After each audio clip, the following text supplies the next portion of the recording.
Bueno, les doy la bienvenida a nuestra segunda parte del taller de compostaje. Hoy vamos a ver la parte de las etapas por las cuales pasa toda pila de compostaje, las herramientas que vamos a utilizar, el mantenimiento ecológico de la madera y por último lo que es el vermicompostaje, que es el compostaje para dar de alimento a las lombrices rojas californianas. Bueno, vamos a empezar con las herramientas. Un poco ya las estuvimos viendo, pero como para repasar todas las que tenemos que tener. Son herramientas que podemos conseguir en viveros o quizás tenemos algún elemento en casa que podemos reutilizar. Por ejemplo, para las palas suelen ser de plástico o de metal con el mango de madera, también hay rastrillos. El rastrillo sirve muchísimo porque realmente deshace los apelmazamientos que se forman en la compostera. Como pala también podemos utilizar, por ejemplo, reutilizar la parte superior de un bidón, de esos bidones de 5 litros, le cortamos la parte superior y esa manija ya nos sirve como la manija de la pala. Entonces esa es una buena forma para reutilizar un residuo inorgánico de casa. Y eso lo utilizamos para revolver, mezclar. O sea, la idea es que sea cualquier elemento que podamos utilizar para hacer el movimiento, deshacer apelmazamientos e incorporar el oxígeno. Cualquier elemento que nos sirva para eso está bien, no hace falta ir a comprar.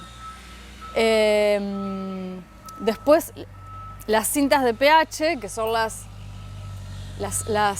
bandas medidoras de pH que les comenté, que podemos obtener comprando en lugares donde venden materiales para laboratorio o hacer el método casero, que está buenísimo, es súper fácil y muy barato, con el papel secante, con el repollo colorado. Se extrae la sustancia que le da el color violeta y lo utilizamos para medir la acidez, que tampoco es tan exhaustivo hacer un análisis así, pero si ustedes quieren chequear, más que nada porque le van a dar de comer ese compost a las lombrices, ahí sí. ¿Qué más? Bueno, acá tengo por ejemplo este que es un tenedor de madera grande, que sirve también tipo rastrillo porque sirve para deshacer las aglomeraciones. Si es todo lo que es madera o arcilla mejor.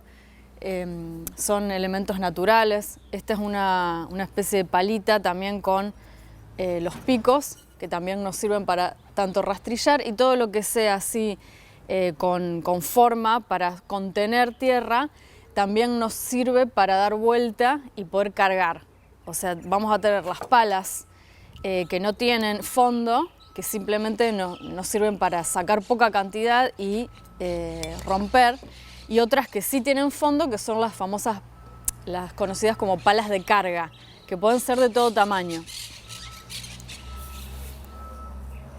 Bueno, después otra de las herramientas es el famoso tamizador, que esta compostera lo tiene incorporado en su interior. Es una rejilla que es el fondo de la compostera, es una rejilla. Esa rejilla nos va a servir para cuando el compost ya esté listo para tamizar, para cosechar, lo vamos a tamizar desde aquí mismo. Entonces no necesito otro dispositivo para tamizar el compost. ¿Y por qué es que lo quiero tamizar? Bueno, para obtener un compost más fino, que sería la idea. Este está tamizado por esta compostera. Ven que es un material fino con, digamos, el grosor de lo que es, por ejemplo, la yerba seca. Entonces vamos a ver algunas partículas, palitos, pedacitos de hojitas, semillitas. Siempre hay unas partículas más bien medianas, no pasa nada, eso no es.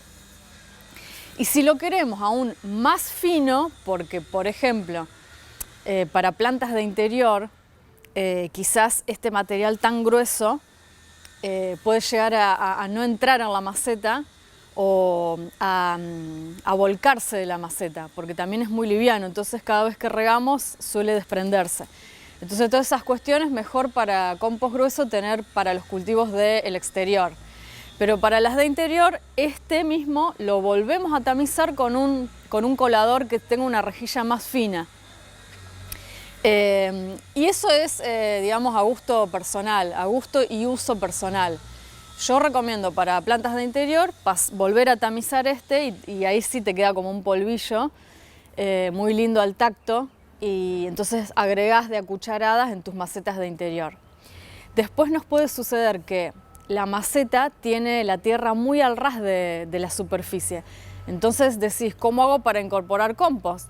Bueno, muy fácil. Con un tenedor se rasca un poco la superficie y sacás por lo menos 2 centímetros de la superficie de la maceta. Eso lo retiras y ahí agregás el compost. O sea, haces lugar para que te pueda ingresar el compost en cualquier maceta o en el terreno. Bueno, esa es la parte del tamiz. No sé si tienen experiencia en haber tamizado. Muchas veces se hacen, como les comentaba, en huertas comunitarias o en escuelas. Son muy lindas esas jornadas donde vienen todos los chicos y entre todos tamizan. Se utilizan esas camas elásticas de las camas antiguas, que es como un elástico de acero. Entonces se colocan esas camas que son bien grandes y abajo grandes tanques, y todos los alumnos y alumnas alrededor y hacen todo este movimiento y empieza a caer todo el compost abajo y ahí se cosecha. Está buenísimo, son jornadas muy lindas donde ahí realmente se ve todo lo que podés obtener. Y fundamental los guantes para hacer el tamiz. Los guantes son buenos para recolectar las hojas secas, para no pincharnos, y después para hacer el tamizado, porque si lo hacemos directo con nuestras manos nos puede llegar a lastimar. Y el movimiento es o sea, es circular, y mientras lo vamos haciendo nuestra fuerza cinética, digamos, le va incorporando ese movimiento y automáticamente va cayendo el compost ya tamizado en el cajón inferior. Y ahí vamos sacando cajones y lo vamos guardando. ¿En dónde lo guardo? Lo podemos utilizar ahí inmediatamente para nuestras plantas o cultivos. Si nos sobra alguna parte la vamos a guardar en una bolsa. Yo recomiendo lo que es algodón. En este caso esto es algodón agroecológico porque viene de una cosecha del norte, del Chaco, que es parte de la economía solidaria, circular, y son, aparte de ser súper lindas, son aireables porque despiden el vapor de agua al exterior y mantienen el compost no seco completamente, pero lo mantienen bien resguardado, y después lo cierran, siempre que quede cerrado. Bueno, ¿alguna consulta? ¿Está todo claro? ¿Han tamizado alguna vez? Porque esa es la parte más linda. Bueno, esa es la parte que yo les recomiendo, que les va a encantar. ¿Y qué hacen con todo lo grueso que quedó ahí arriba? Eso queda para otra vez empezar el ciclo. Así que no se preocupen por sacarlo, porque sirve para la nueva camada de compost. Bueno, después, en el interior de esta compostera, como hay unos espacios acá, hay luz entre pallet y pallet, yo le agrego una rejilla de plástico para que no se escape ninguna partícula afuera, y también para proteger la humedad de la madera. Eso también lo pueden considerar como una herramienta o elemento más a agregar para composteras que no están completamente cerradas. Yo recomiendo que haya una abertura, puede ser así entre tabla y tabla, o por ejemplo las 3 maderas juntas, y con una perforadora le haces por lo menos un agujerito, o 1, 2 y uno más acá. O sea, podés formar un triángulo de cada lado. No hace falta hacer tanta aireación, porque en realidad el compost tiene que estar más bien húmedo siempre, pero un ingreso de oxígeno tiene que haber. Así que si ustedes por ahí hacen en casa un cajón de verduras que siempre viene con el espacio, recuerden de por lo menos el interior colocarle una rejilla, o también puede ser media sombra que tiene los orificios, y así mismo les va a generar calor porque es plástica. Todos los elementos que ustedes incorporen en sus composteras que sean plásticos van a aumentar la temperatura de la compostera, siempre. Y la madera y la arcilla Al contrario, van a disminuir la temperatura y en realidad la van a estabilizar. ¿Vieron como las casas de adobe del norte, que siempre nos dicen que tienen una temperatura adentro que es perfecta? Vos estás afuera y hace mucho calor, y ingresás en la casa de adobe y está fresco, y a la noche al revés. Entonces, la particularidad que tiene la arcilla es eso, que es maravillosa y tiene miles de años, y se utilizó tanto tiempo hasta que llegamos nosotros a empezar a usar el plástico, el metal.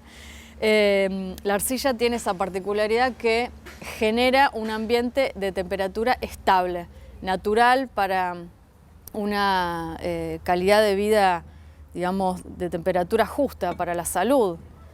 Entonces sucede eso también. Podemos tener grandes composteras como las vasijas de arcilla con la tapa, también las podemos usar de composteras, súper lindas.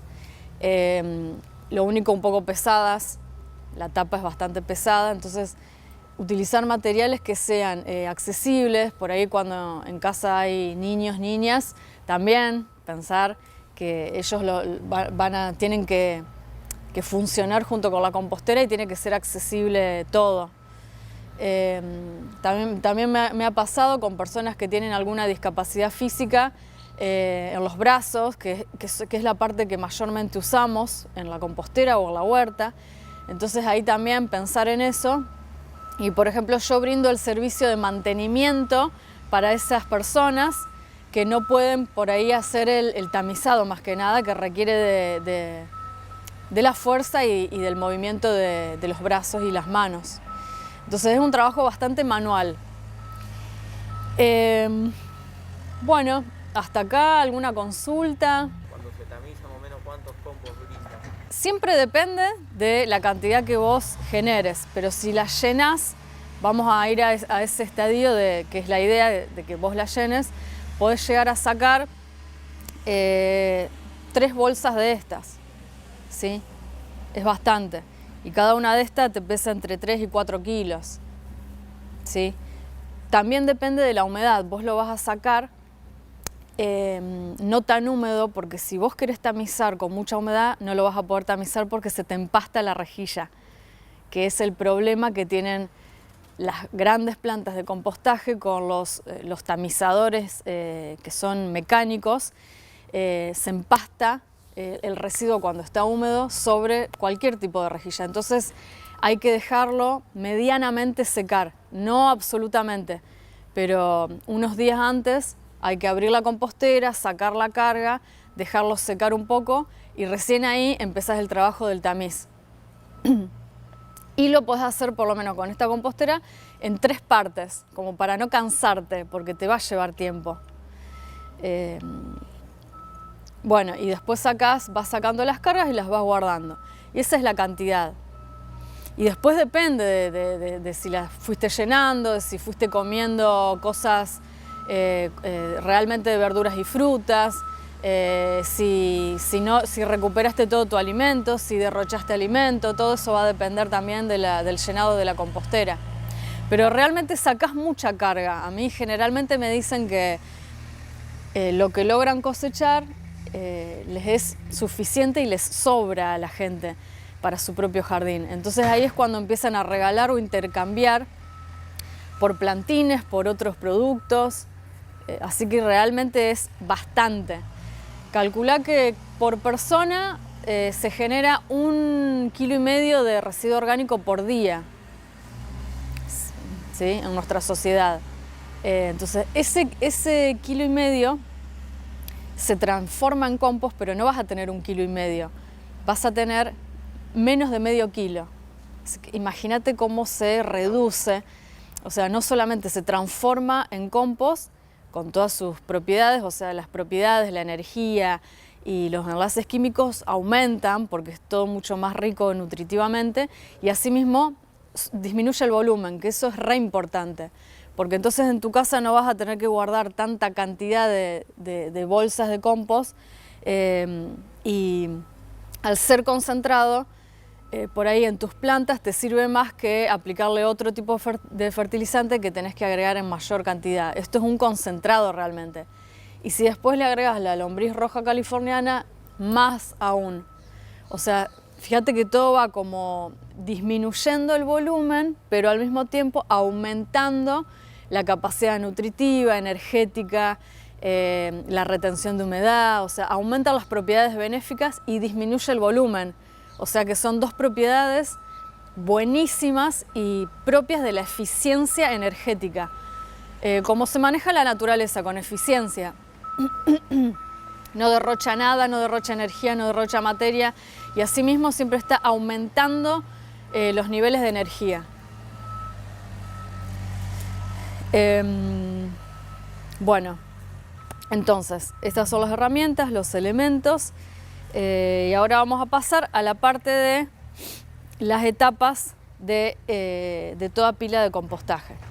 Bueno, la primera que se llama, son 4 etapas y dependen de la temperatura de la pila. La temperatura de la pila también depende de la temperatura, como les conté, del ambiente exterior. Ejemplo, hoy es un día fresco. Entonces, un día fresco como este no nos va a servir tanto como para que el compost avance.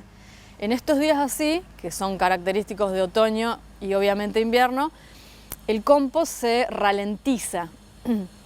Se hace mucho más lenta la actividad microbiana, que son los que van a trabajar para hacer nuestro compost, y realmente ellos avanzan y generan más cantidad en menor tiempo en lo que es el verano.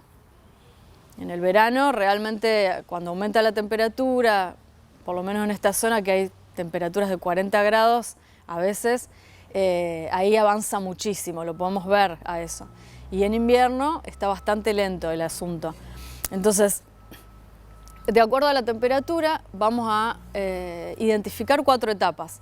La primera, que es la mesófila, es donde empezamos a llenar la compostera, los alimentos están totalmente crudos, vienen de la vasija, de un día o 2 días de haber estado en la vasija, están realmente crudos. No es materia orgánica descompuesta, entonces ahí el material está frío y empieza la actividad microbiana, ¿sí? Esos microbios que van a actuar en la compostera son microbios que están todo el tiempo acá, ¿no? Nuestro cuerpo tiene microbios, en el aire hay microbios, por todos lados hay, nada más que no los vemos.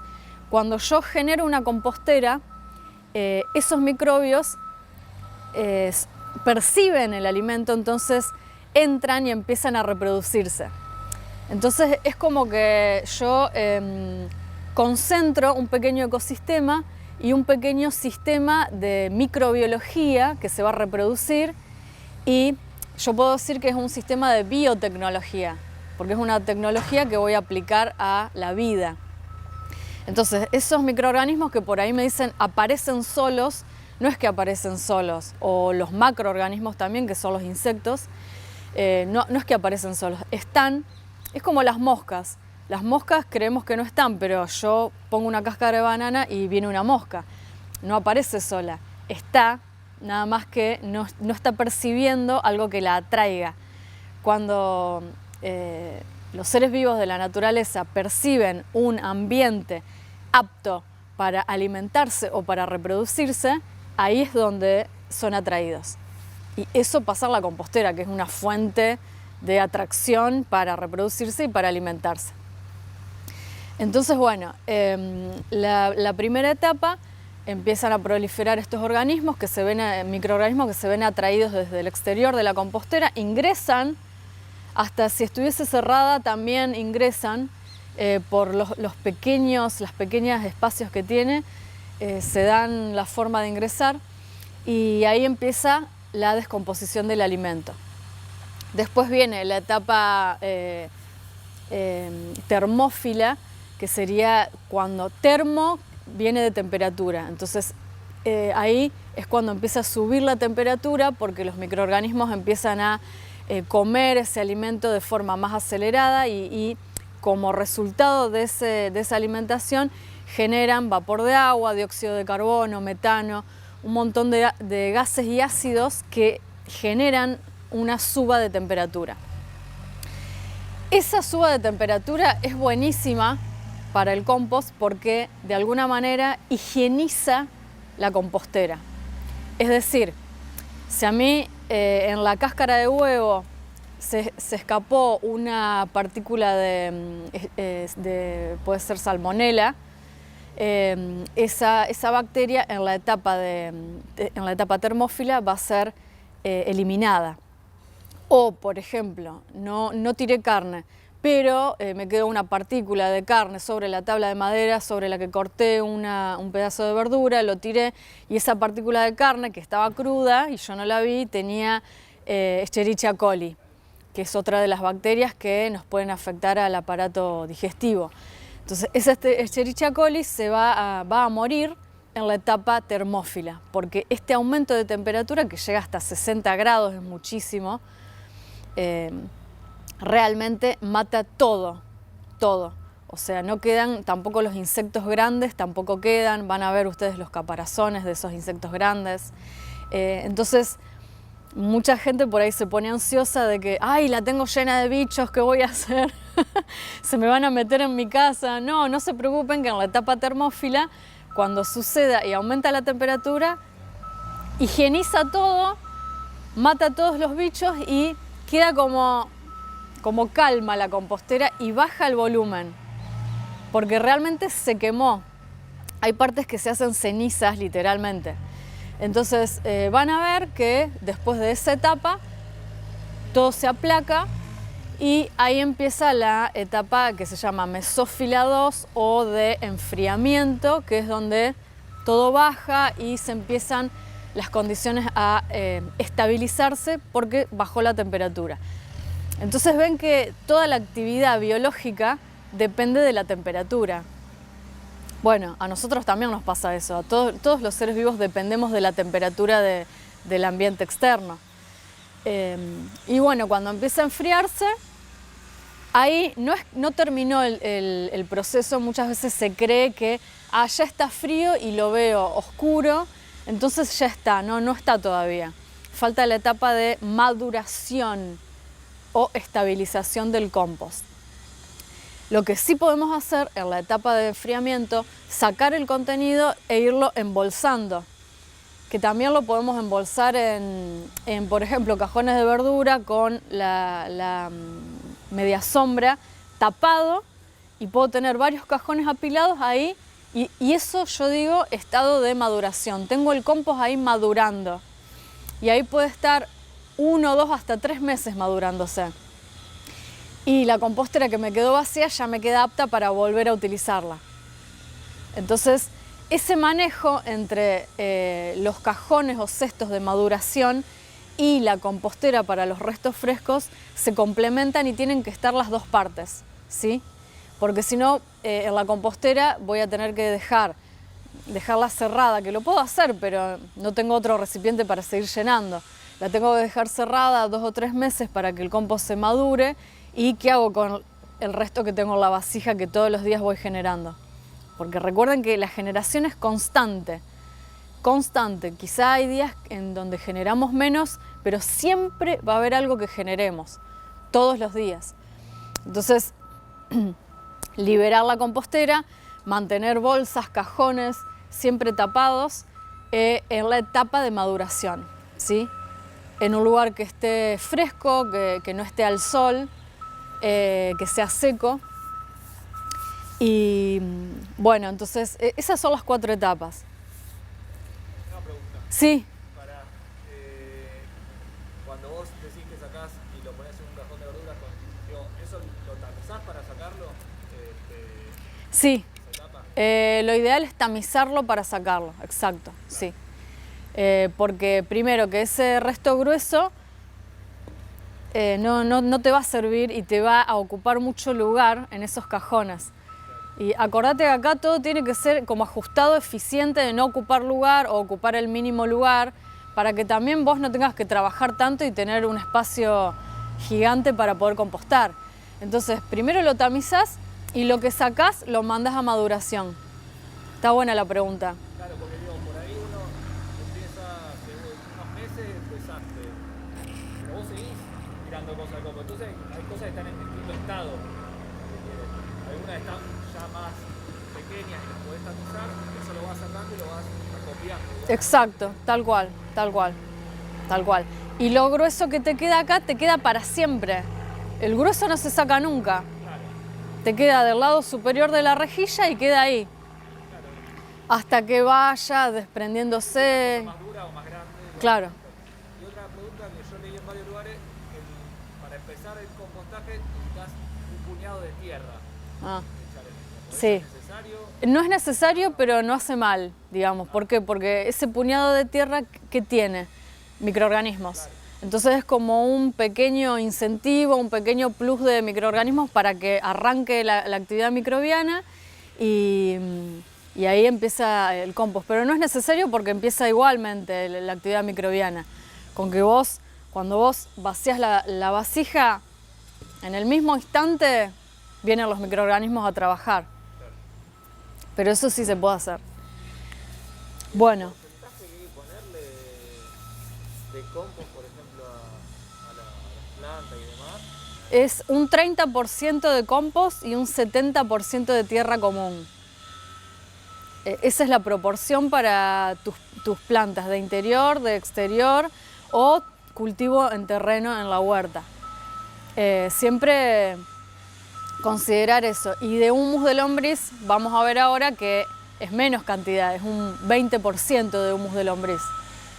Y la tierra común, siempre chequear que yo estoy viendo que la tierra que se vende está siendo de muy mala calidad, viene cada vez peor. Viene como grisácea, viene muy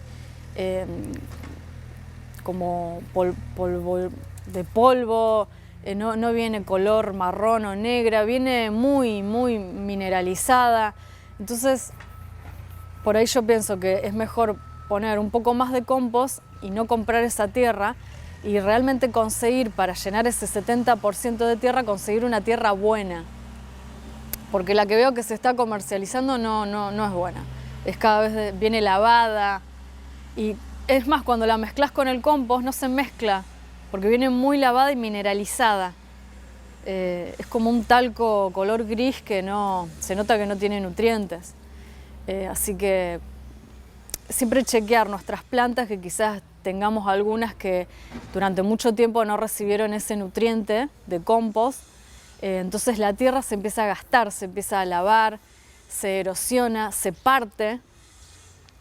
Entonces la planta hace un esfuerzo tremendo para poder seguir viviendo en ese sustrato que está ya muy gastado, muy deteriorado. Y a veces pasan años que no damos este alimento, porque no quiero decir fertilizante, porque el compost o el humus no son solo fertilizantes, esa es una de las propiedades, pero tienen muchísimas más propiedades, infinitas propiedades. Yo diría que son mejoradores del suelo, en todo caso.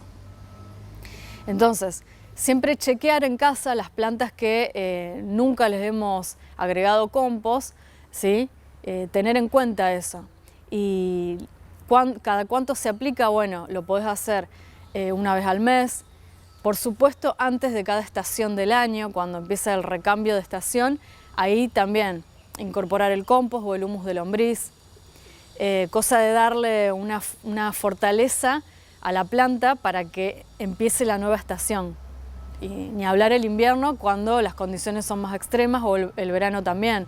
Entonces la planta necesita un fortalecimiento para encarar esa nueva estación en donde cambian todas las condiciones. Recuerden que las plantas no se pueden trasladar como los animales. Entonces en el lugar en donde están les tenemos que dar todo, digamos, armarle su buen hábitat rico para que ahí puedan vivir bien, porque no pueden ir a buscar un lugar apto. Y otra de las cosas importantes es que por ahí se cree que para que una planta mejore le tenemos que aplicar diferentes productos a la planta o al árbol, y en realidad no es así, es al suelo donde está el árbol o la planta. Porque desde el suelo las raíces van a tomar ese alimento y lo van a distribuir a todo el cuerpo superior, aéreo de la planta. Entonces no es desde la planta, sino es desde el suelo. Nosotros Alimentamos con compost a las raíces, háganse esa idea, alimentar con compost o humus a las raíces. Entonces siempre van a tener la idea de que es el suelo al que tenemos que alimentar y mejorar. Y desde ahí la planta después van a ver que es automático, cómo la planta empieza a dar frutos más brillantes, más carnosos, las hojas empiezan a ser más vigorosas, más gruesas, más brillantes. Es automático el cambio. Y cuanto más evidente sea ese cambio, te das cuenta de que peor estaba la planta, ¿no? Que le hacía falta ese alimento. Entonces, estos son alimentos que vamos haciendo para nuestros cultivos. Y otra de las propiedades es que las inmuniza a las plantas, les da una fortaleza ante posibles enfermedades que les lleguen a la planta, que si no las voy cuidando con compost, esa planta queda como más expuesta a las enfermedades, a los insectos. En cambio, si yo las voy compostando, se van fortaleciendo tanto. Es como cuando nosotros tenemos una buena alimentación, ¿no? Actuar aparte desde la prevención. Vamos previniendo plagas, enfermedades que les puedan suceder a las plantas y de esa manera fortalecer todo nuestro jardín. Que después, si tenemos nuestros propios cultivos, acá les traje semillas para que vean de la huerta, cuando el compost y el humus te motivan para a futuro empezar a tener tus propios cultivos de alimentos. Entonces vas a fortalecer tus propios cultivos y cuanto más fuertes estén, vas a incorporar un alimento más nutritivo todavía. Así que es todo un ciclo, ¿no? Bueno. El mantenimiento de la madera. Hablando de composteras de madera, ¿no?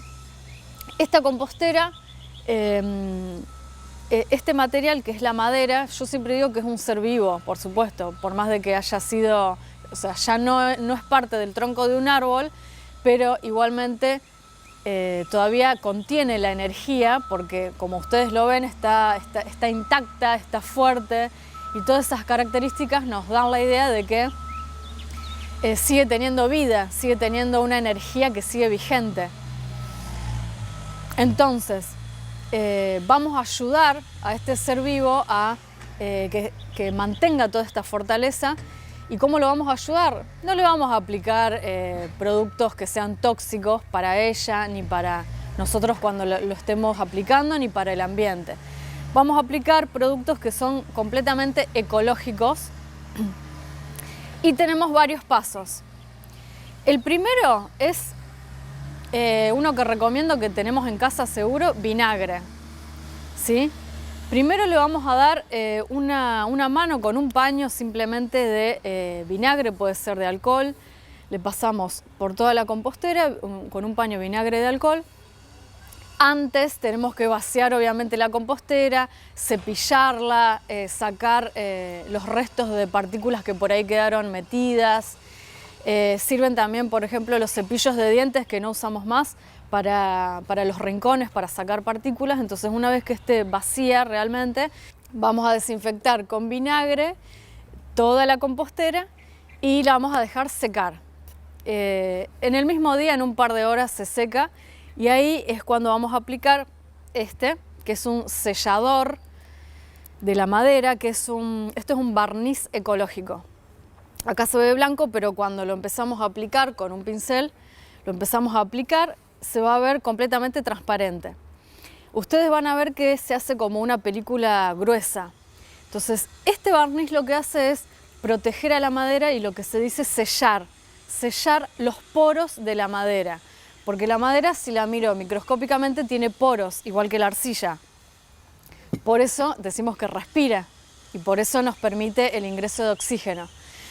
Igualmente este barniz sella los poros, pero no es que los sella completamente, sino que los deja seguir respirando, pero como es ecológico, no lo tapa completamente como lo hubiese hecho un barniz común.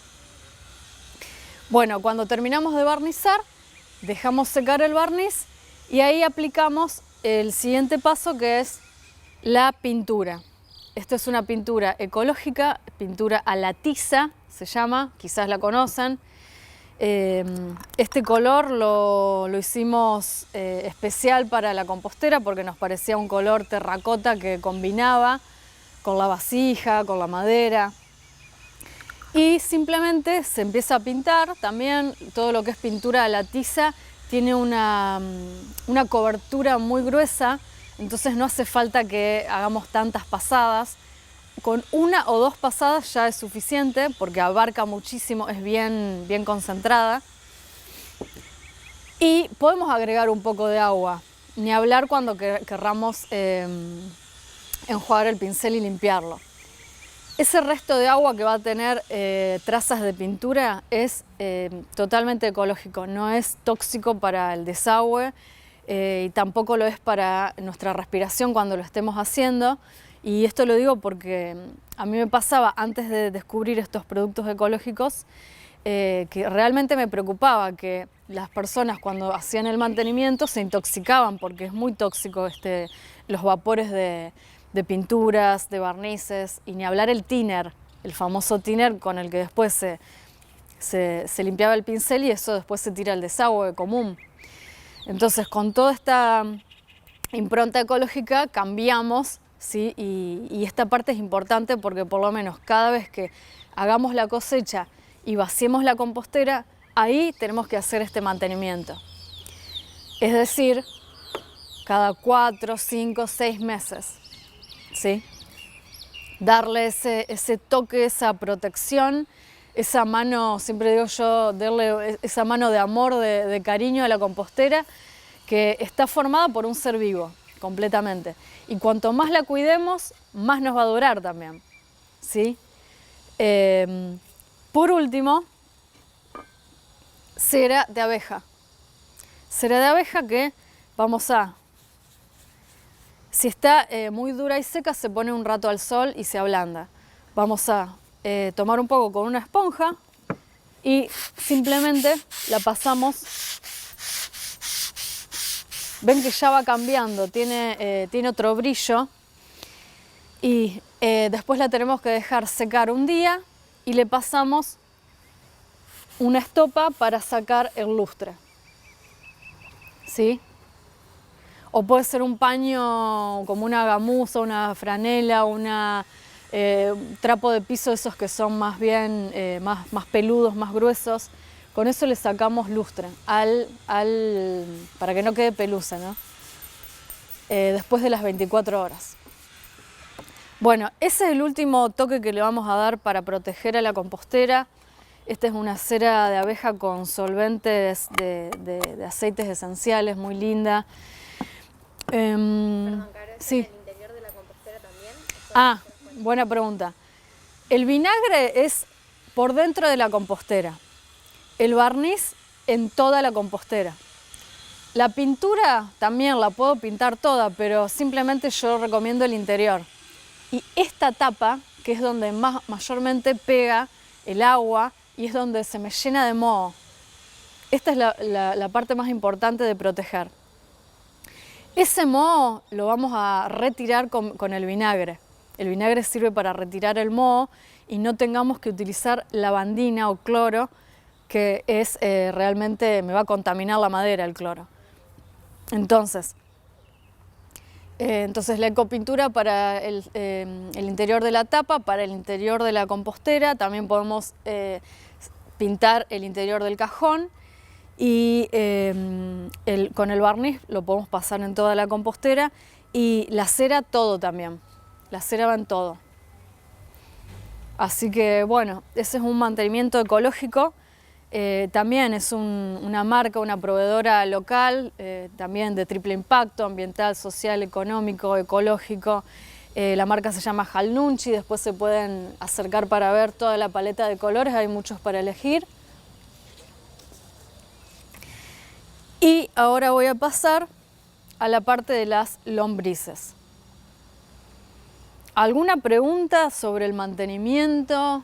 Esto es para madera. Muchas veces se tiene una compostera de plástico. Bueno, el plástico no necesita ningún tipo de mantenimiento. El plástico con el tiempo se les va a resquebrajar, eso es lo único. Y para que les dure más, no ponerlo al sol. porque el sol genera lo calienta mucho de día y de noche lo quiebra, porque no soporta esa amplitud térmica. En cambio la madera sí lo soporta, la madera tiene una elasticidad que no vemos, pero existe, la madera hace esto, o sea, se hace más ancha y más angosta de acuerdo a el agua, la humedad, el oxígeno, los productos que le coloquemos. Sí. Te decías que en invierno por ahí se ralentiza un poco el proceso por la temperatura. Por ejemplo, ¿me conviene, si es de madera, ponerla al sol en invierno? Totalmente. Ponela al sol, pero tapada siempre. Eso le va a dar un plus de calor, va a aumentar la temperatura y va a generar que los microorganismos se activen. Después hay otros tips para activar la compostera que son los siguientes. Uno es colocar trozos grandes de verduras o frutas.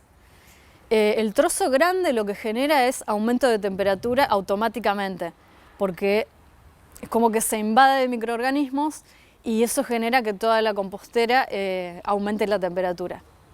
Entonces en invierno no corten tan chiquitos los pedacitos, ¿sí?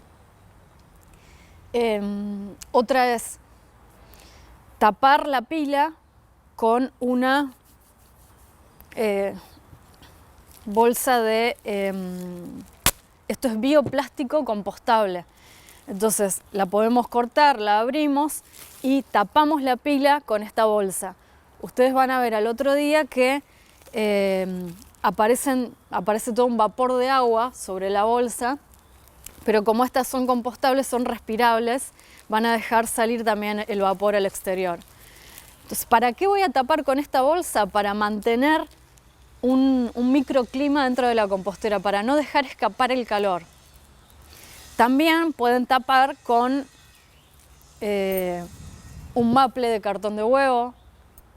Yo lo que hago también ¿vieron el árbol gomero que tiene unas hojas bien grandes?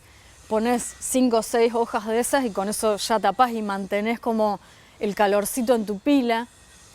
Todo eso más la tapa, obviamente. Y cada vez que abrís, corres esa tapa o la bolsa y vacías la vasija. Y después acomodás, mezclas un poco y volvés a tapar y tapás la compostera. Y en verano no conviene que se caliente demasiado tampoco, ¿o sí? ¿O no importa?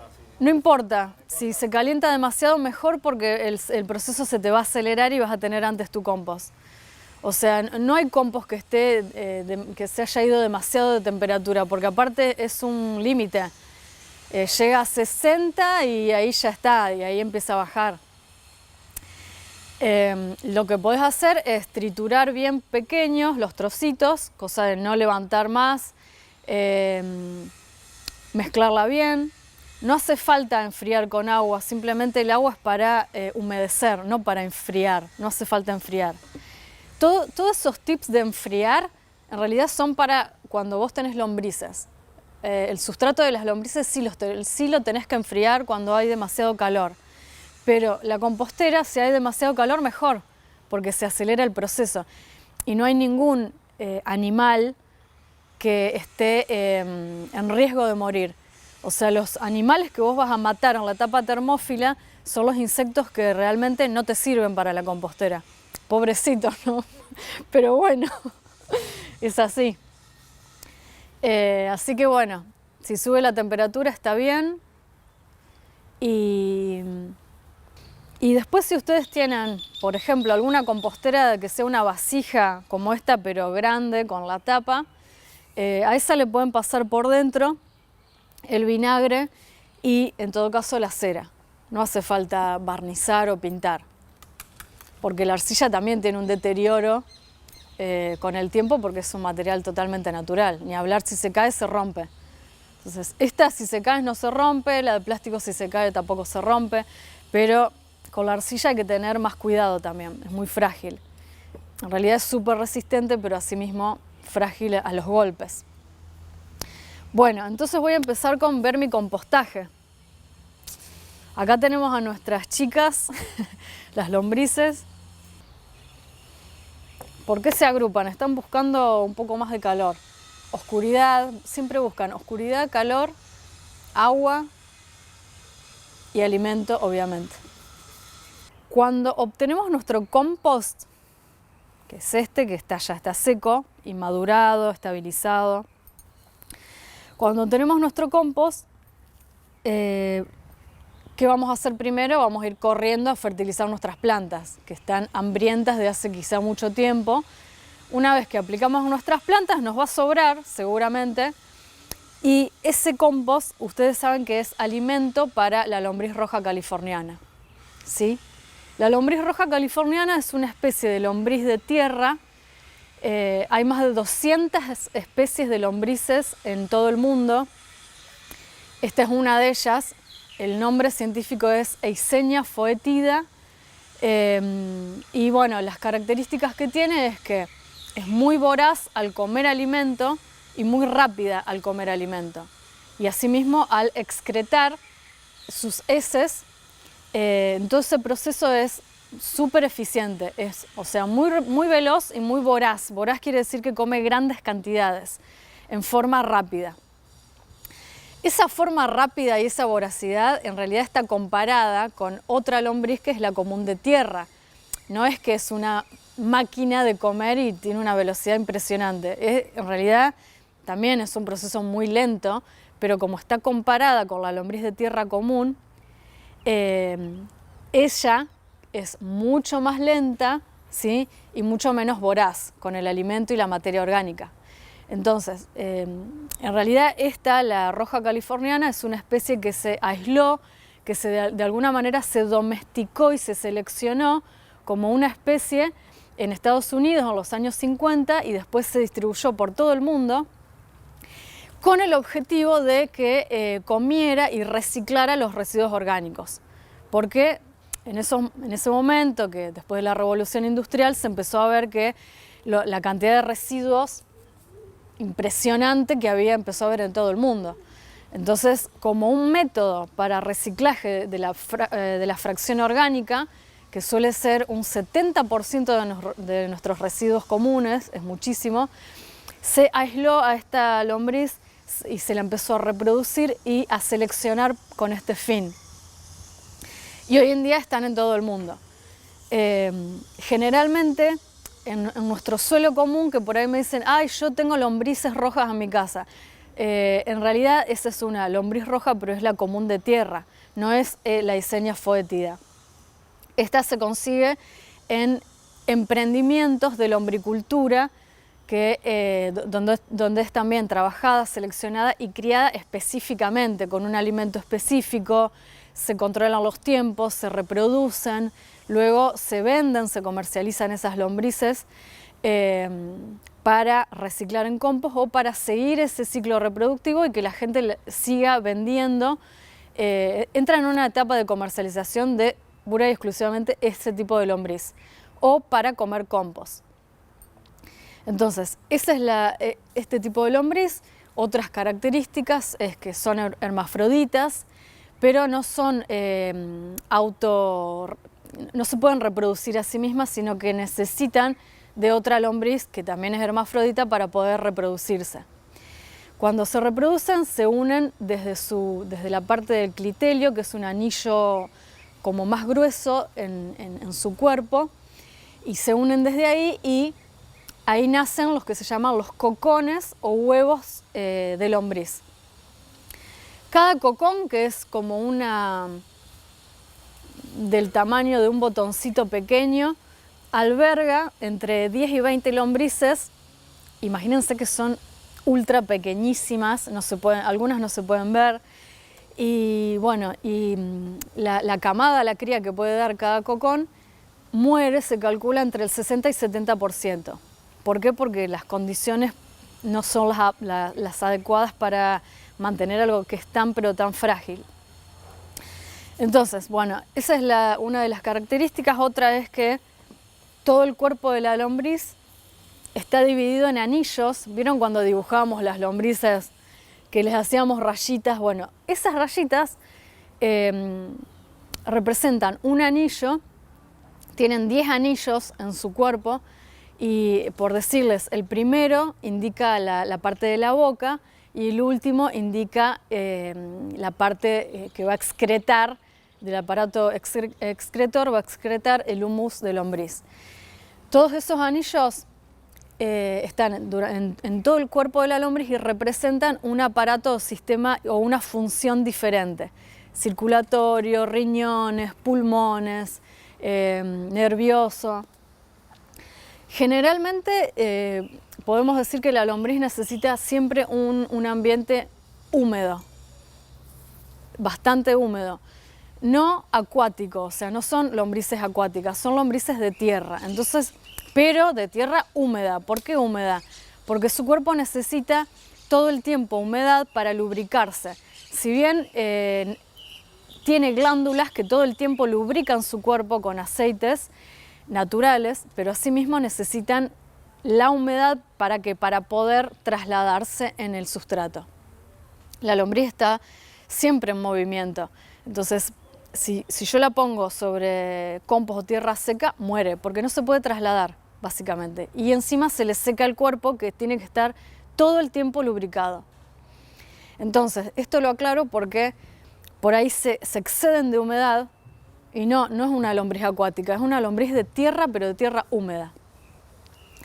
Después, cuando yo le dé compost para comer, por ejemplo así, lo coloco en un rincón de la cuna de lombrices. No en todo, porque le voy a tapar la aireación, la entrada de oxígeno. Entonces, el alimento siempre se coloca como en forma así de estrella, en pequeños montículos, y tiene que estar humedecido, no seco. Entonces ahora lo voy a humedecer. Se humedece y ya la lombriz la empieza a incorporar. Tiene que estar húmedo, no seco. ¿Por qué? Porque la lombriz no tiene ni mandíbulas ni glándulas salivales que puedan humedecer el alimento. Simplemente se dice que es tiene como una bomba de succión donde chupa el alimento que ya tiene que estar humedecido, porque si no, no lo puede tragar. Bien, ¿por qué se llama vermicompostaje? Porque la lombriz es un animal de cuerpo blando, como las babosas, como los gusanos, y este cuerpo blando son los vermiformes, con B corta. Entonces, por eso el conjunto de los vermis son aquellos que tienen cuerpo blando. Esa es otra de las características, pero acá fundamental es mantenerle la piel húmeda para que pueda trasladarse buscando alimento. El compost que le vamos a dar tiene que estar también humedecido, porque ellas no lo van a poder humedecer. Y otra de las condiciones es mantener siempre oscuridad, o sea, si las vamos a tener en un cajón, en una que se llama cuna de lombriz, lo vamos a mantener cerrado. Siempre que tenga algún ingreso de oxígeno, o sea, por estas ranuras, lo podemos tener un poquito abierto a 1 centímetro, medio centímetro, ya con eso es suficiente. Después, o sea, necesitan oscuridad. ¿Por qué? Porque en su cuerpo tienen células que son fotosensibles, o sea, muy sensibles a la luz, y si yo pongo un puñado acá, es automático que se van todas para el fondo porque no les gusta la luz. Se dice que tienen fototaxismo negativo. Sería un comportamiento fóbico o de escape a la luz del sol. Luz del sol o luz artificial. Con luz artificial lo mismo, se van a escapar. Entonces, esa es una de las características de los animales y las plantas. Este taxismo indica la conducta respecto a algo. Entonces tienen fototaxismo negativo. En cambio, las plantas que tienen fototropismo, porque el tropismo es propio de las plantas, positivo. ¿Por qué? Porque necesitan la luz. O sea, la lombriz, todo lo contrario. Bueno, después, entonces le vamos a mantener la oscuridad. Por eso de día, a ver, no vamos a poner la cuna justamente en el sol, pero si en algún momento del día justo le da un rayito de sol, la vamos a tapar a la cuna de lombrices. ¿Con qué? Con una tapa de madera, puede ser, o con un paño, con una tela que ya esté en desuso, que deje respirar y que a su vez proteja del sol. no puede haber una lombricompostera completamente cerrada, necesita una entrada de oxígeno. Otra de las características, humedad. La humedad es esta, la que ven acá, que ven que no es ni tan seco, imposible. La compostera sí, en algún momento se me puede secar, no hay problema, porque después los microorganismos arrancan de nuevo con agua. Pero la cuna de lombrices, si se seca, la lombriz se muere. En todo caso pueden quedar cocones en proceso, digamos, están como hibernando en latencia, y que cuando yo, si no me paso mucho de tiempo, humedezco, esos cocones después dan vida. Pero tratemos de que nunca se nos seque la vermicompostera, nunca. Entonces, bueno, una vermicompostera es una cuna de lombrices que puede tener por lo menos un mínimo tamaño como este cajón, y después en lugares donde se hace cría de lombriz a gran escala se hacen camas sobre el terreno de 20 metros de largo, ¿sí? Y un alto así, nunca demasiado altas. Las que son altas son las composteras, pero las vermicomposteras son bajas, ¿no? Siempre 15 centímetros, hasta 30 centímetros de alto pueden llegar a tener. ¿Por qué les parece que no tienen que ser tan altas? Un alto de 20 centímetros es una altura justa para que las condiciones le sean accesibles a la lombriz. De alimento, como vos decís, de humedad, que no haya sectores que se sequen o sectores en que la lombriz no pueda trasladarse demasiado. Muchas veces se agregan lombrices a tachos de 20 litros, los de pintura, los de plástico. Se agregan lombrices ahí, a la lombriz realmente le cuesta mucho atravesar todo ese recorrido para ir haciendo su humus. Entonces tiene que estar cómoda en su sustrato, en su hábitat. Esa es la altura en donde ella está cómoda, ¿sí? No exceder de eso. Y también se recomienda formar una especie de colinas, de montañitas, y que por lo menos las 4 paredes estén libres del sustrato. O sea, no es que tengo que llenar toda la caja como hago en la compostera. Cuando hay lombrices, por lo menos dejar libre los bordes para que ella pueda entrar y salir y tener una entrada de oxígeno a la pila más cómoda. Bueno, entonces humedad, nunca tiene que estar seco esto, entonces siempre vamos a tener nuestra, recuerden, reserva de agua desclorada, de lluvia o de agua que dejé en reposo un día. Esto es muy importante porque si me olvido y veo que le falta humedad y voy corriendo a buscar agua, no es bueno el cloro para las lombrices, ¿sí? Entonces, acordarnos siempre de tener nuestro tanque, nuestro balde de agua depositada ahí para que en cualquier momento podamos regar. No hace falta tener una regadera, podemos generar una regadera con una botella de plástico, le hacemos agujeritos en la tapa y eso ya funciona como regadera del lombricario. Ese riego tiene que ser fino y no abundante, ¿sí? Recuerden, fino y no abundante. Entonces voy a regar, tiene que ser los más chiquitos posibles los agujeritos, y puede ser inclusive hasta más grande el diámetro, cosa de que abarque más, pero no tiene que ser así una lluvia copiosa, y tampoco regar, por ejemplo, con un vaso, le tiro un vaso de agua, no, porque ese agua va a quedar en un solo sector, voy a ahogar las lombrices de ese sector, las chiquititas ni hablar que se ahogan, y no va a ir el agua a los otros lugares. Y yo en la lombriz no puedo estar todo el tiempo revolviendo como lo hago en la compostera. En la compostera sí, todas las veces que quiera puedo revolver, pero en la cuna de lombrices, mientras menos toque mejor, porque ellas se estresan cuando hay un factor externo que les da movimiento o que las quiere estresar de alguna manera. Ellas son muy inteligentes, muy intuitivas, perciben si hay olor, si hay calor, dónde hay alimento. Entonces no hace falta que nosotros le estemos dando alguna ayuda, alguna mano, porque ellas solas se dan cuenta de todo. Y ahora voy a pasar entonces a las condiciones en donde ellas se dan cuenta de que no está bueno y se quieren escapar. Bueno, entonces las condiciones para mantener son humedad, el compost ya hecho,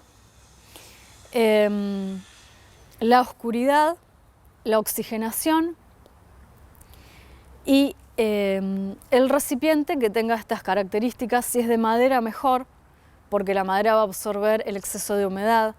El plástico yo no lo recomiendo con las lombrices porque genera muchísimo calor.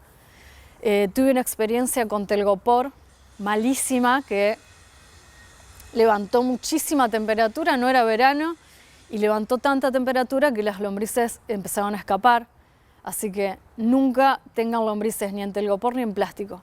Ténganlas en vasijas de arcilla o en vermicomposteras de madera. Esa es la forma más ecológica y donde ustedes no se van a frustrar, porque es feo que se te escapen las lombrices, se mueran, tener que acceder a otro núcleo de lombrices más. Entonces vamos a las condiciones en donde ustedes no se frustren, sea ecológico y este animal, porque ahora vamos a mantener un animal más en casa, tenga una vida, una calidad de vida buena y pueda prosperar. Cada una dura por lo menos 5 años, así que por lo menos 5 años podemos tener nuestra cuna de lombrices. Mientras tanto, durante esos años ellas se van a ir reproduciendo, así que siempre vamos a tener más cantidad. ¿Y qué hacemos cuando tenemos tanta cantidad? Bueno, podemos abrir otras cunas, ¿sí? Otras cunas de lombrices. Y con el compost que vamos sacando de acá, las vamos alimentando. Lo que no tenemos que hacer, una es darles compost crudo, ¿sí? Eso es uno de los errores mayores que se suelen ver y que por eso la lombriz puede llegar a morir. ¿Por qué? Porque el compost cuando está crudo, es decir, que tiene 15 días, un mes, todavía no se estabilizó, no bajaron las condiciones más que nada de pH. Entonces todavía está muy ácido o está muy alcalino y la lombriz necesita un ambiente neutro. Es decir, entre 7, un pH de 7 en todo su sustrato. Si ella nota que hay algún ácido o muy alcalino, empieza a escapar de ese lugar. Ahora, si todo el sustrato tiene el mismo pH, ¿qué hace? Se escapa de la cuna, empieza a trepar por las paredes, ustedes las van a ver porque aparte van todas juntas, no es que va una. A todas les pasa lo mismo, empiezan a trepar por las paredes y salen de la pared y van hacia el suelo. Cuando en todo ese trayecto, fíjense que su cuerpo se secó, no hay humedad. Si hay sol, peor. Luz, que no le gusta. Cuando llega al suelo, ya su cuerpo se secó, le dio el sol y ahí murió. Entonces se encuentran las lombrices sobre el suelo, secas y muertas. Y me dicen, se me escaparon las lombrices y como se tiraron de la cuna, murieron. En realidad no murieron porque se tiraron de la cuna, murieron porque en ese trayecto se les secó el cuerpo y la lombriz necesita humedad. Entonces, es como que murió deshidratada, se podría decir. Entonces, mantener esa humedad. Estaba con lo del resto orgánico que no esté crudo ni ácido. Por eso es importante madurar el compost antes de dárselo, fundamental. Acá hay una idea que me encanta que es, la lombriz no va al compost, porque muchas veces se compra un núcleo de lombrices y se lo agrega así a la compostera, como si yo agrego acá un núcleo de lombrices a la compostera. Bueno, error. La lombriz nunca va al compost. El compost tiene que ir a la lombriz. De esa manera. El compost va a la lombriz, no la lombriz al compost. Si yo pongo la lombriz en el compost, es tanta la cantidad que no le da ni el tiempo, ni la voracidad, ni la velocidad. Es una cantidad tremenda en volumen, en condiciones a estabilizar. y que son están desincronizadas completamente con lo que puede una lombriz. Entonces es como atorar a la capacidad que tiene la lombriz. Entonces esto es más minuciosa la parte del vermicompostaje, es más minuciosa, más detallista, tenemos que estar más, es como un trabajo mucho más artesanal que la compostera. ¿Sí? La compostera admite errores, admite trozos gruesos, en cambio la vermi no, la vermi tenemos que ser mucho más cuidadosos y cuidadosas. Entonces, resto orgánico ya compostado y húmedo. Otro error, que se seque, entonces todos los días tenemos que chequear la condición de humedad y tener nuestro tanque de agua desclorada, todos los días por lo menos. No es tanto trabajo, con ver 2 minutos por día, 2 minutos por día es suficiente. Por ahí me dicen, uy, se me murieron las lombrices porque se me secó el sustrato, porque justo le tiré cebolla, o sea, ácido. Bueno, esas condiciones no son tan difíciles de controlar. Si vos te concentrás todos los días a revisar la cuna, 2 minutos es suficiente. Entonces, el alimento va a ser el compost, el agua desclorada, oscuridad. ¿Qué más les puedo contar? Oscuridad, humedad, oxigenación. Ellas mismas van a ir oxigenando el sustrato con su movimiento. Ahí es importante que sea de madera o de arcilla porque el plástico no deja oxigenar, no respira. Y bueno, ¿qué va a suceder? A los 90 días la lombriz me va a dar el humus, o sea, todas sus excreciones, sus excretas, van a ser un fertilizante, un mejorador del suelo, mucho mejor que el que yo le di de comer. ¿Sí? O sea, este va a aumentar todas sus capacidades y características y propiedades cuando pasa por la lombriz roja californiana. Todo aumenta. Y lo único que disminuye es el volumen, porque otra vez se vuelve a achicar el sustrato. Entonces, a los 90 días vamos a obtener el famoso humus, que va a ser completamente negro. Acá podemos ver humus, es bien negro. Acá se mezcló con acerrín, pero lo pueden ver. Es bien negro. Fíjense que el compost no, el compost es más bien marrón oscuro. Pero el humus es negro. Y el humus es como más una textura borra de café usada, ¿sí? Es bien finito, es como arenoso y también es muy pegajoso. Si yo agarro un poco, fíjense, me queda pegado. Es muy pegajoso, tiene esa propiedad y te mancha, ¿ves? En cambio, el compost no. El compost es más terroso. Entonces, bueno, cuando ya vemos que el color se transformó en negro, ya vamos dando cuenta de que tenemos el humus. ¿Y qué hacemos ahí? Esta es la parte más complicada, pero con mucha paciencia. Hay que sacar el humus y separar a las lombrices. Entonces, ahora voy a explicar eso. Hasta ahora, ¿alguna duda, comentario? ¿Tienen experiencia con las lombrices rojas californianas? Si una lombriz californiana puede entrar en contacto con el suelo común, viviría igual. Ellas necesitan materia orgánica en bastante cantidad para poder disgregar y alimentarse. O sea, si yo estas lombrices las coloco quizá en este árbol, yo no creo que prosperen porque primero, la tierra está bastante seca, tendrían que irse muy al fondo para conseguir humedad y no sé si va a haber la cantidad de materia orgánica que necesitan para alimentarse. Sí va a haber para las lombrices de tierra común, que son más lentas, no necesitan tanta cantidad. En cambio, esta sí necesita.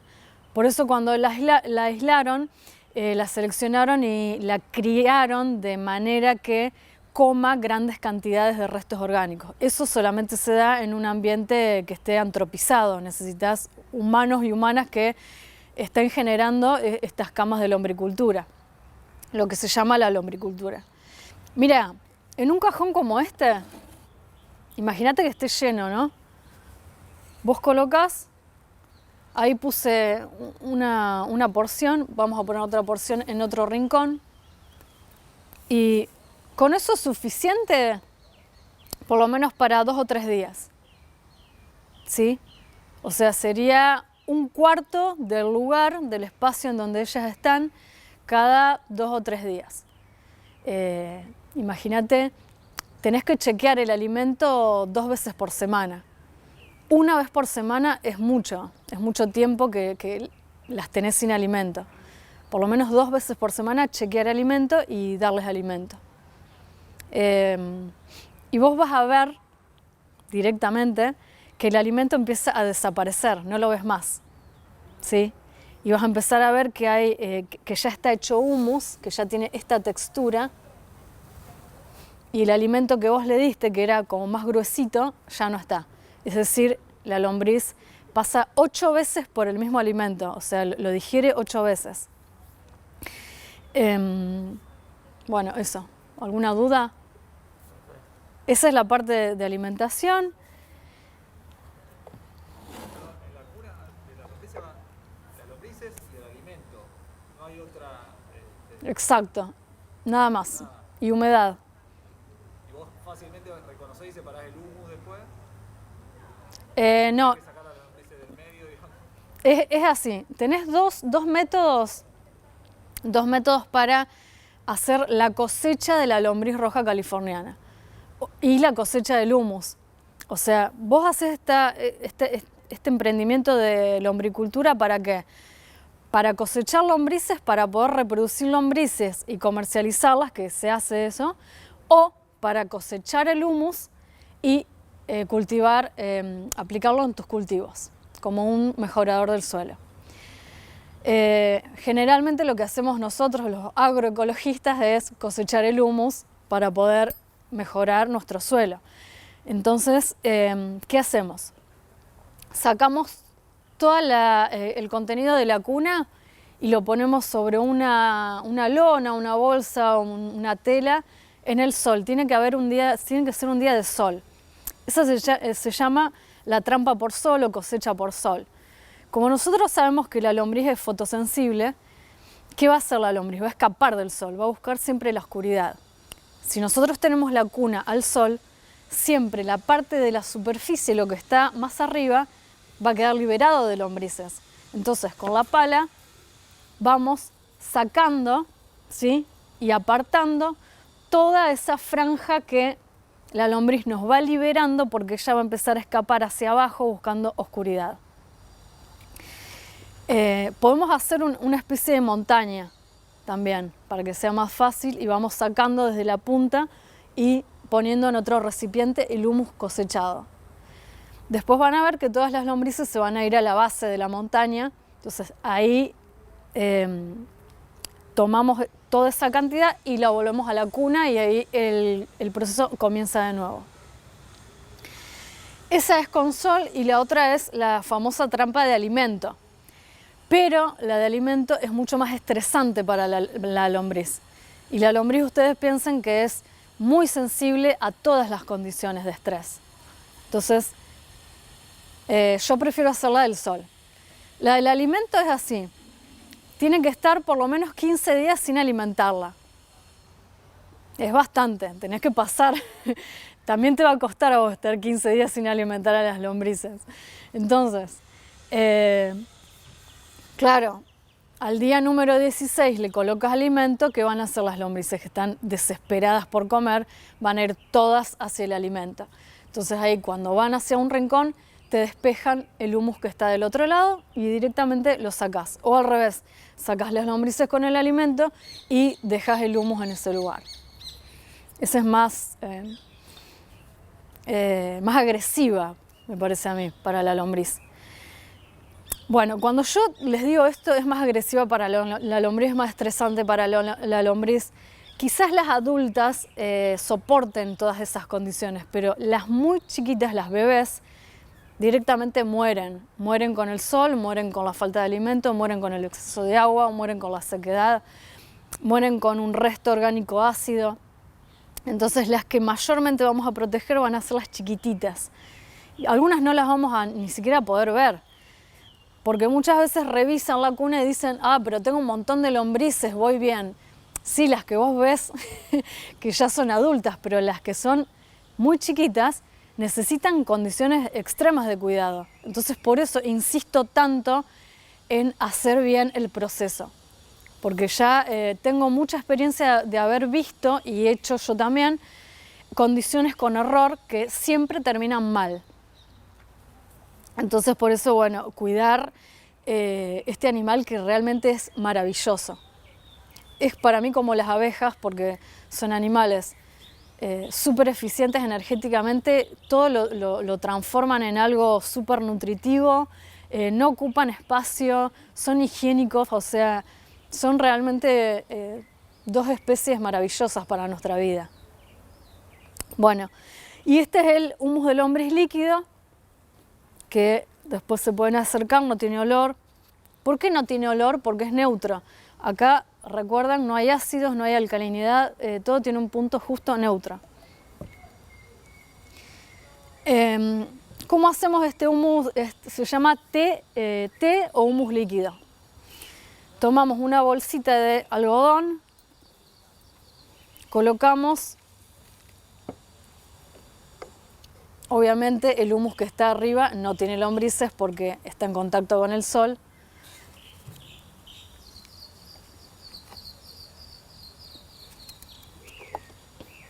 Con esto es suficiente. Esto lo ponemos dentro de un recipiente de agua desclorada y van a ver que el agua se empieza a teñir de negro.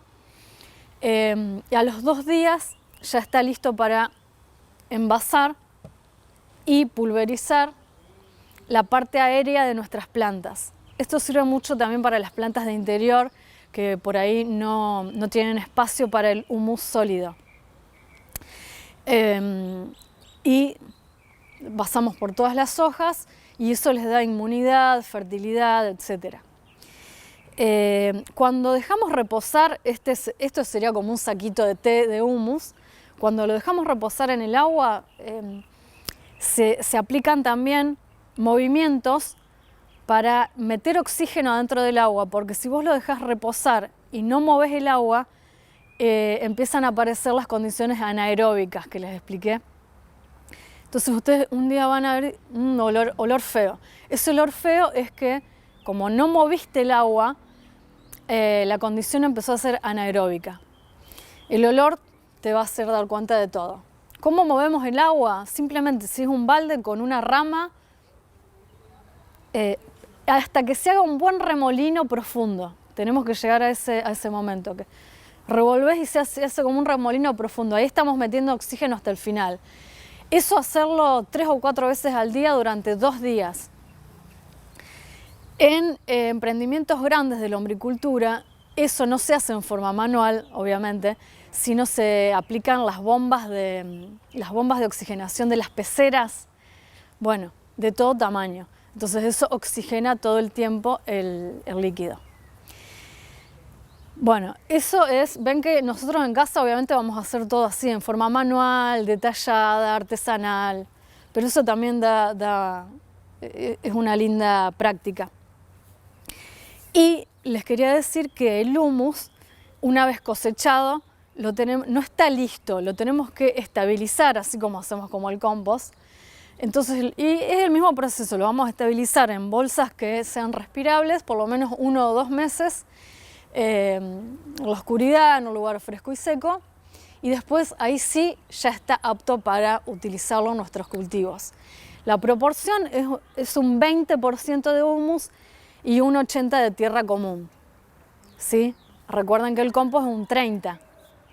Ven que el humus, como es más potente, tiene más propiedades, es un realmente concentrado. Entonces es como ¿vieron la homeopatía que trabaja en pequeñas dosis grandes propiedades para el cuerpo, para la salud? Entonces el humus sería lo mismo, es un concentrado, entonces no hace falta agregar tanta cantidad a nuestros cultivos, siempre esa proporción. Si nos pasamos de humus, o de compost, muchas veces se dice se quema la planta.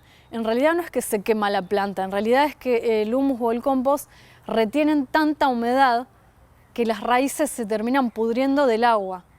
Entonces la planta muere por hiperhidrosis, pero no porque le puso mucho humus, es porque generó tanta humedad que murió por eso. Entonces, chequeen en sus plantas cuando empiezan a hacer las aplicaciones de compost o humus que el riego ahí lo tienen que ajustar muchísimo porque va a cambiar completamente. Eso es fundamental. Una planta que ya viene siendo fertilizada con compost o humus no tiene el mismo riego que antes. Eso es fundamental. Se suele regar igual y ese es el error. Ahí la planta muere. Por decirles, en invierno no saben cómo retiene la humedad un sustrato que tiene compost o humus. Es impresionante. Yo, por ejemplo, riego cada 3 días. Es mucho tiempo. En verano cada 2 días. Pero eso está buenísimo también porque te disminuye el riego. Entonces trabajas menos, que por ahí no tenemos tiempo de regar, y no gastamos agua. Disminuye muchísimo la cantidad de agua que utilizamos para regar, gracias al compost y al humus. Así que, bueno, pueden aparecer algunos insectos en la vermicompostera. Generalmente son moscas que quedan dando vueltas atraídas por el compost que está humedecido. No es peligroso, no pasa nada, también insecticida ecológico. Nunca sobre la cama, sino alrededor. Otra trampa que se puede hacer es tapar la cuna con material seco. Colocas material seco grueso que abarque bien. O sea, es como una protección que le das. Tapás las lombrices. Nunca que estén así, digamos, el suelo descubierto. Y después lo vas corriendo, le colocas el compost y lo vuelves a tapar. Sí. Para las lombrices no es el mismo cajón que el de la compostera. Tiene que ser otro dispositivo. Puede ser el mismo, nada más que acá no vas a sacar los líquidos. Porque vos podés sacar los líquidos de la vermicompostera. Ahí necesitas 2 recipientes. Un cajón que tenga agujeritos en la base y otro cajón abajo, o sea, el de arriba encaja con el de abajo, el de abajo no tiene agujeritos. Es donde vos vas a colectar los líquidos. Esa es una forma también de colectar humus líquido de lombriz. Entonces, ahí cuando regás con agua desclorada, vas a ver que va a caer un líquido muy oscuro y vas cosechando ese líquido que es el humus líquido de lombriz. En esta no vas a poder sacar el líquido, pero igualmente las podés mantener. En todo caso, esa cuna la deberías tener en otra que tenga este recipiente abajo para poder sacar los líquidos. O sea, esta te sirve para compostar y para criar lombrices abajo. O compostar y utilizar el cajón para tamizar el compost. También podés utilizar el cajón para tener a tus lombrices y este espacio te queda liberado para recibir el compost tamizado cada vez que haces el tamiz y lo vas sacando con la pala. Entonces, cada 5 meses haces ese trabajo y sacas el cajón, mantenés las lombrices ahí y después lo volvés a poner. La idea, yo creo que siempre hay que ajustar los espacios, ¿no? Y apilar todo lo mayormente posible. Por eso digo, apilar en cajones el compost que quiero madurar o el humus que quiero madurar. No tener que disponer de grandes espacios porque, bueno, también no es lo que sucede. Cada vez tenemos menos acceso a nuestra tierra, entonces en pequeños espacios tenemos que tratar de poder manejar todos estos dispositivos. Por ahí en la compostera no está bueno apilar porque yo necesito abrirla por lo menos cada 2 días, entonces es incómodo. Y la cuna de lombrices tampoco puedo tener apilado porque la superficie de la cuna tiene que estar liberada. Cuanto más contacto con el aire esté, mejor, porque más natural se va a sentir la lombriz. Siempre recrearles un ambiente que sea lo más natural posible a las lombrices. O sea, que estén al aire libre, que estén también en lugares en donde no capten vibraciones, por ejemplo, más alejados de un lavarropas o de un secarropas que generan ruido y vibraciones. Por lo menos las más chiquitas son muy frágiles a eso. Que no estén a la intemperie, que les reciban el agua de lluvia o el rocío que es muy fuerte, muy frío a la noche. O sea, siempre protegerlas de esas condiciones y de ruidos y vibraciones también. Hay estudios en donde descubrieron que eran afectadas por vibraciones.